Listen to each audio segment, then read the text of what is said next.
You felt it before. That quiet whisper beneath the noise of your life, a feeling you can't quite name. Not arrogance, not fantasy, something deeper.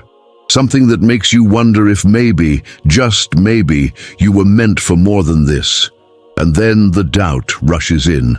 The world tells you that thinking you're special is delusion, that everyone feels this way, that you're just another person trying to escape the ordinary. But what if the doubt itself is the test?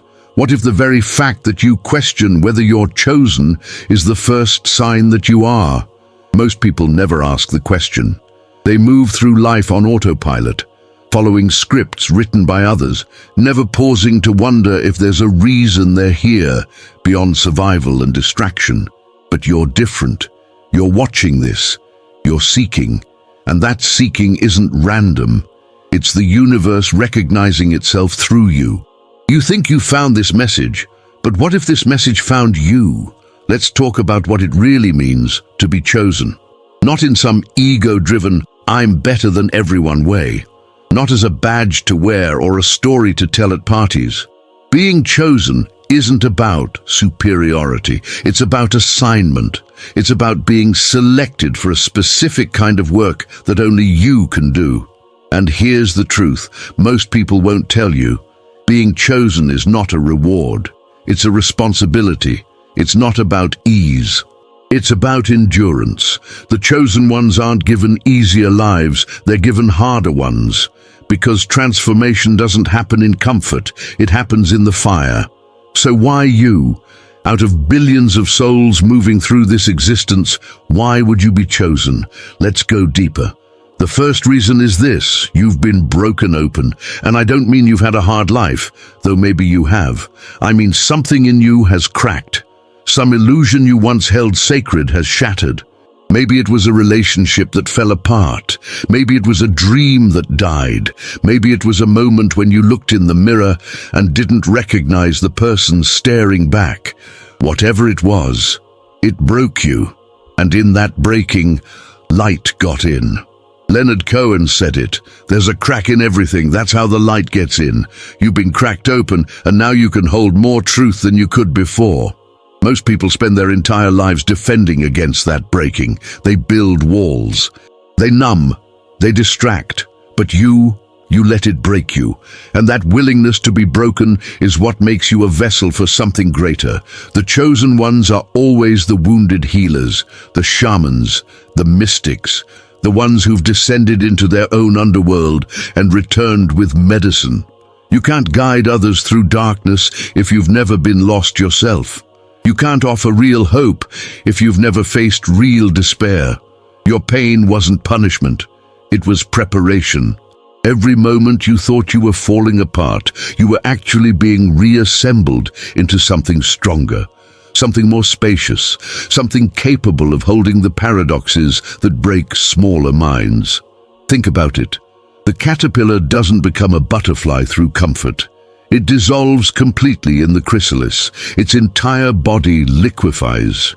Imagine that. Everything you thought you were, gone. And in that soup of cellular chaos, something new is born. You've been in your chrysalis. Maybe you still are. And while you were dissolving, while everything felt like it was ending, you were actually becoming. The breakdown was the breakthrough. And now, you carry a frequency that others can feel even if they can't name it. They sense that you've been somewhere, that you know something, and they're drawn to that even if it scares them. The second reason you're chosen: you can't unsee what you've seen. Once you wake up even a little, you can't go back to sleep. Not really. Oh, you can try. You can distract yourself with work, with relationships, with substances, with endless scrolling. You can pretend the matrix is real. But there's always that part of you that knows, that remembers. You've glimpsed behind the curtain. You've felt the presence of something infinite. Maybe it was in meditation. Maybe it was in nature. Maybe it was in a moment of crisis when time seemed to stop and you felt held by something vast and loving. Whatever it was, it changed you. And now you're marked. You've tasted truth and everything else tastes like cardboard. This is both a blessing and a curse. Because once you see, you're responsible for what you see. If this message resonates with you, subscribe to the channel and join a community of awakened souls walking the same journey of spiritual alignment. You can't pretend anymore. You can't play small. You can't settle for the surface level when you know there are depths. And this knowing isolates you. Your old friends don't understand why you've changed. Your family thinks you're going through a phase. You try to explain it and the words fall flat. Because you're speaking a language most people haven't learned yet, you're operating on a different frequency, and that frequency is the signal that draws others who are ready to wake up. You're a lighthouse, and lighthouses don't exist to make the lighthouse keeper comfortable. They exist to guide others through the storm. You've probably noticed that you can't tolerate shallow conversations anymore. Small talk feels like sandpaper on your soul. You'd rather sit in silence than engage in empty chatter. You're not being rude. You're not being antisocial. You're just conserving your energy for what matters, because you know on some level that your time here is limited and your work is specific. You can't afford to leak your life force into interactions that drain rather than nourish. And this discernment, this selectivity, is another sign. The chosen ones learn to protect their energy. Not out of fear, but out of respect for their mission. The third reason, you've been haunted by a question. Not a question you can answer with Google. Not a question someone else can answer for you. A question that keeps you up at night. A question that pulses beneath every other thought. Questions like, why am I here? What is my purpose? What am I meant to do? Who am I really? These aren't casual curiosities. These are soul-level inquiries. And the fact that you're asking them means your soul is awake. Most people never ask these questions because they're afraid of the answers, or they're afraid there are no answers. But you're asking because you know deep down that there is an answer, that your life has meaning, that you're here for a reason, and that reason is trying to find you as much as you're trying to find it. Carl Jung said that the privilege of a lifetime is to become who you truly are. But most people never claim that privilege. They live and die as copies, as echoes of others' expectations, as shadows of who they might have been. But not you. You're willing to do the work of self-discovery. You're willing to sit with the discomfort of not knowing. You're willing to shed the false identities that kept you safe but small. And this willingness is rare, it's precious, it's the mark of someone who's been chosen for the path of transformation. The question haunts you because it's meant to. It's a divine provocation. It's the universe poking you, prodding you, refusing to let you settle. And every time you try to ignore it, it gets louder. Every time you try to numb it, it finds a new way to wake you up. A crisis, a synchronicity, a dream, a chance encounter. The universe is relentless with its chosen ones. It will not let you sleep through your life. It will not let you waste your gifts. It will keep disturbing you until you finally surrender to your purpose. And here's the beautiful thing. The question itself is the path. You're not meant to answer it once and be done. You're meant to live into it. Every day, every choice, every relationship, every creative act. You're meant to become the answer, not through thinking, but through being, through showing up, through doing the work that only you can do. The fourth reason you're chosen, you've been given unusual sensitivity. Maybe you've always felt too much. Maybe emotions overwhelm you. Maybe you pick up on energies others don't notice. Maybe crowds drain you. Maybe you need silence to recharge. Maybe you've been called overly sensitive, too emotional, too intense. And maybe you believed that was a flaw. But it's not, it's a feature, it's a gift, you're an antenna. You're picking up signals that most people's nervous systems aren't calibrated to receive. You're feeling what others are too numb to feel. And yes, it's exhausting. Yes, it's hard. Yes, it makes you want to hide sometimes. But it's also your superpower. Empaths, intuitives, sensitives, these are the people who change the world. because they can feel when something is wrong. They can sense the pain beneath someone's smile. They can detect inauthenticity from a mile away. They know when a system is corrupt, when a relationship is toxic, when a path is not aligned. And this knowing, this feeling, is what allows them to be healers, to be truth-tellers, to be guides. You feel deeply because you're meant to help others feel, to validate their pain, to witness their journey, to hold space for their transformation. But this gift comes with a warning. You must learn to manage your sensitivity, or it will destroy you. You must learn boundaries. You must learn when to engage and when to retreat. You must learn that you can't save everyone, that you're not responsible for others' healing, that compassion doesn't mean merging with someone else's pain. This is the work. Learning to be open without being porous. Learning to care without carrying. Learning to love without losing yourself. Your sensitivity also means you're connected to something most people have forgotten. The web, the field, the collective consciousness. You feel the earth's pain. You feel humanity's suffering. You feel the joy of existence even in small moments.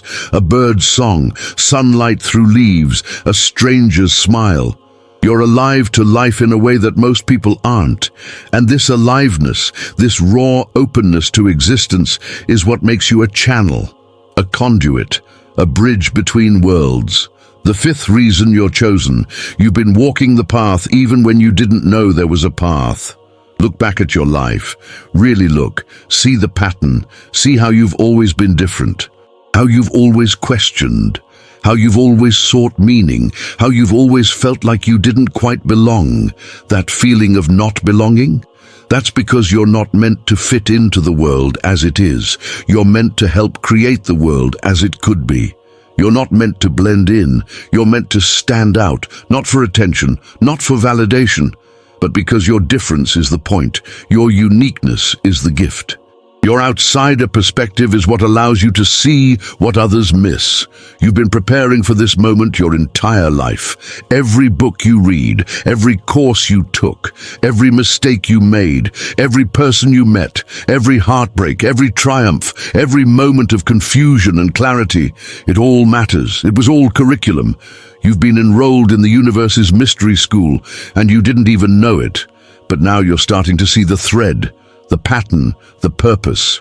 All of it, the whole messy, beautiful journey, was leading you here, to this moment, to this realization, to this choice.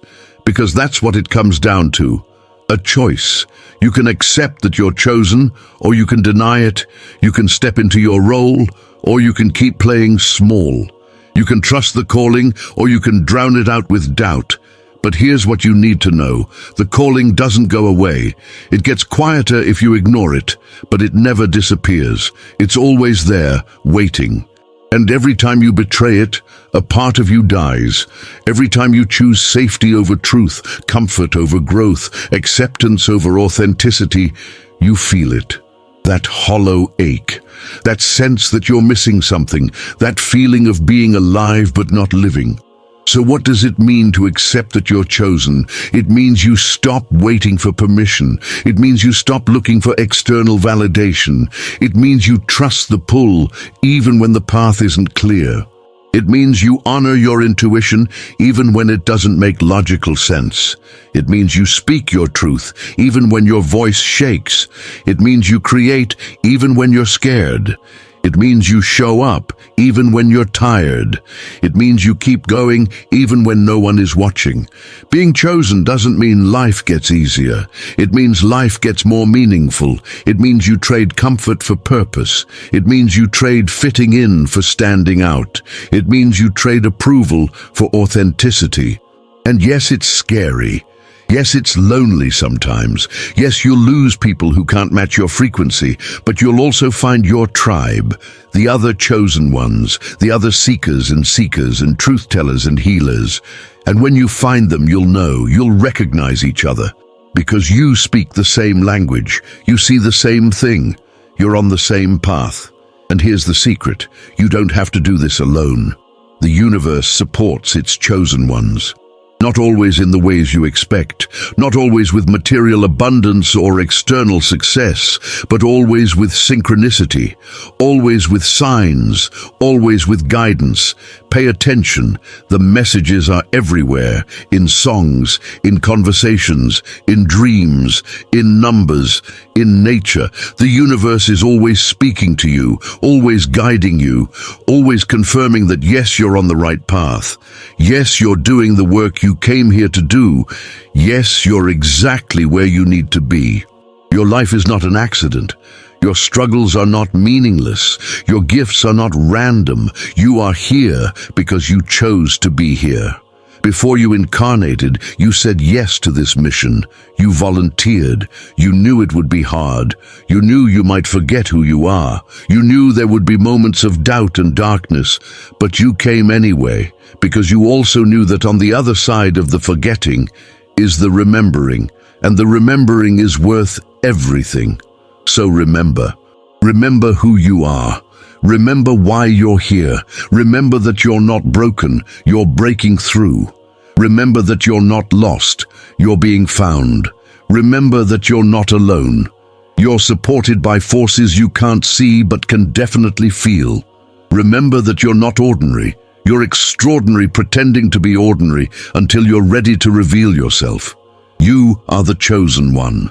Not because you're perfect, but because you're willing. Not because you have it all figured out, but because you're brave enough to walk into the unknown. Not because you're special in a way that makes others less, but because you're unique in a way that serves the whole. Your light doesn't diminish anyone else's. Your rising lifts everyone. Your healing creates space for others to heal. Your truth gives others permission to speak theirs. This is your reminder, your confirmation, your permission slip. Step into it, claim it, own it, not with ego, but with humility. Not with arrogance, but with responsibility. Not with pride, but with purpose. You're chosen. Now act like it. Do the work. Trust the process. Follow the signs. Honor your path. Serve your purpose. And if this message found you today, it's not a coincidence. It's a sign, a confirmation of what you already knew but maybe forgot. You're exactly where you need to be. This is your moment, your time, your turn. The world is waiting for what only you can give. Don't make it wait any longer. If this resonated with something deep in your soul, if you felt that recognition, that yes, that remembering, let it be a catalyst. Not just another video you watch and forget. Let it be the moment you finally said yes to yourself, yes to your calling, yes to your purpose, yes to your life. And if you want more of these reminders, more of these confirmations, join this journey, not for the algorithm, not for the numbers, but for your own alignment. Because every time you choose to surround yourself with truth, you strengthen your connection to it.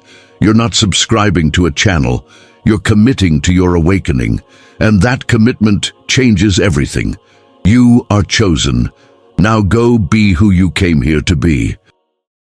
To celebrate your arrival, we've prepared a gift, a guide to help you navigate your inner transitions with clarity and elegance. Alignment. 7 Phases of Consciousness Awakening. Download your copy from the link in the description.